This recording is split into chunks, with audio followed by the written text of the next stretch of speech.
Séléné, l'enfant de la lune. Il était une fois, dans un royaume suspendu entre la brume des songes et l'infini céleste, un enfant de la lune nommé Séléné. Il vivait sur un croissant de lune argenté, là où le temps s'étirait en une mélodie silencieuse et où la lumière elle-même semblait blafarde. Chaque nuit, il s'installait au bord de son domaine astral, laissant ses pieds osciller dans le vide sidéral, une canne à pêche en cristal entre les mains. Mais il ne pêchait pas d'innocents poissons, non. Sa quête était bien plus singulière. Il tentait d'attraper des étoiles. Oui, oui, tu as bien entendu, des étoiles. Ces astres capricieux scintillaient comme des joyaux vivants, s'ébattant dans l'immensité du ciel nocturne, insaisissables et rieurs. Avec des appâts spécifiques de poussière de comètes et des hameçons astraux en fil d'argent, Séléné s'efforçait de les capturer, mais elles lui échappaient toujours. Les étoiles restaient insaisissables, et chaque nuit, il regagnait sa demeure stellaire, les mains vides et le cœur empreint d'une douce mélancolie, mais sans aucune tristesse. Un soir, alors que la lune était pleine et que l'azur nocturne resplendissait d'un éclat blanchâtre, une idée germa dans son esprit. Et s'il tentait d'attraper autre chose? Son regard d'opale se posa sur une planète, la Terre, ce joyau bleu suspendu dans le néant. Un sourire espiègle étira ses lèvres. Pourquoi ne pas pêcher un humain? Ce pourrait être drôle et certainement plus facile que de pêcher une étoile, murmura-t-il. Séléné prépara alors sa ligne avec un soin particulier. Il fixa à son hameçon une perle de lune, douce et hypnotique, et laissa son fil d'argent se déployer à travers l'infini, effleurant l'atmosphère terrestre avec la délicatesse d'un songe. Sur Terre, dans un modeste village ceint de collines verdoyantes, vivait un enfant nommé Tépac. C'était un rêveur, un garçon aux cheveux bruns indomptables et aux yeux débordants de curiosité et de malice. Ce soir-là, il contemplait la lune depuis sa fenêtre, fasciné par sa clarté plus vive qu'à l'accoutumée. Elle éclairait la nuit de la terre sous un soleil blanc. Soudain, une lueur argentée descendit des cieux, flottant dans l'air comme une invitation secrète. Intrigué, Tépac tendit la main et effleura la sphère lumineuse. C'était l'appât de Séléné. Il saisit la sphère et à cet instant précis, il ressentit une traction légère, presque une caresse, l'entraînement doucement vers l'inconnu. Sans une once d'hésitation, il se laissa aller, et, en un battement de cils, il fut emporté au-delà des nuages dans une ascension féerique. Par instinct, il ferma les yeux. Lorsqu'il les rouvrit, il se trouvait sur un croissant de lune étincelant, à côté d'un être radieux.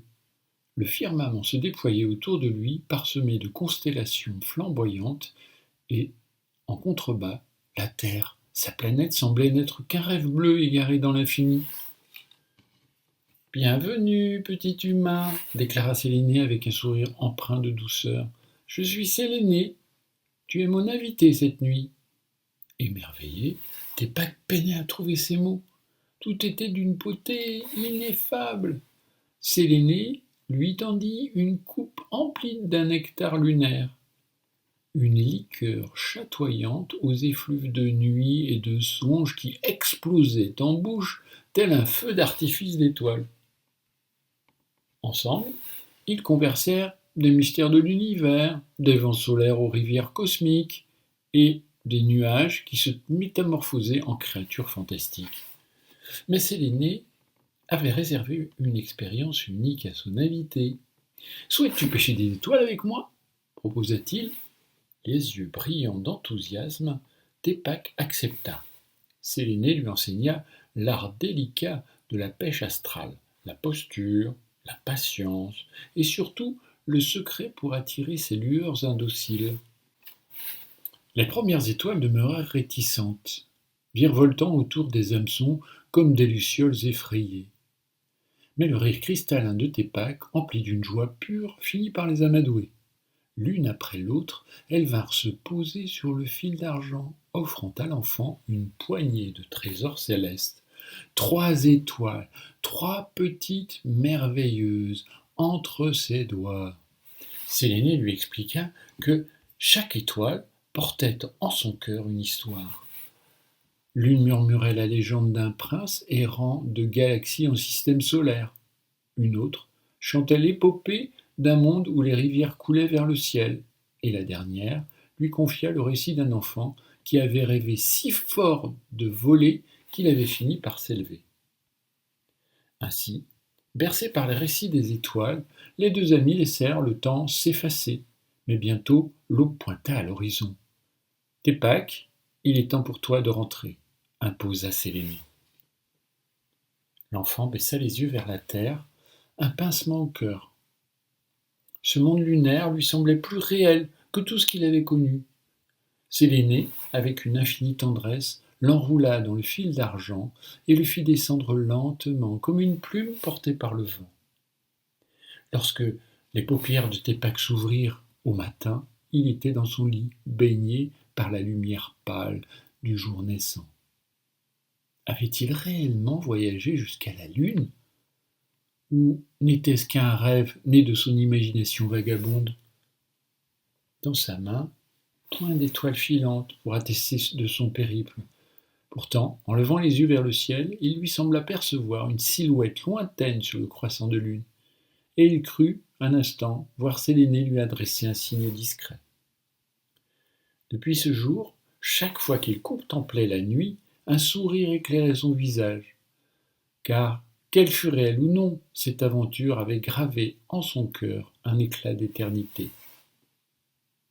Que cette nuit magique ait véritablement eu lieu ou non, elle a marqué Tépac à jamais, lui offrant une étoile intérieure qui continuera de briller en lui.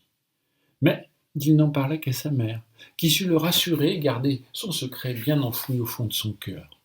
Chacun a son jardin secret, qu'il est important de préserver et savoir le partager tout ou partie avec des personnes que l'on aime. Kirikiki, l'histoire est finie.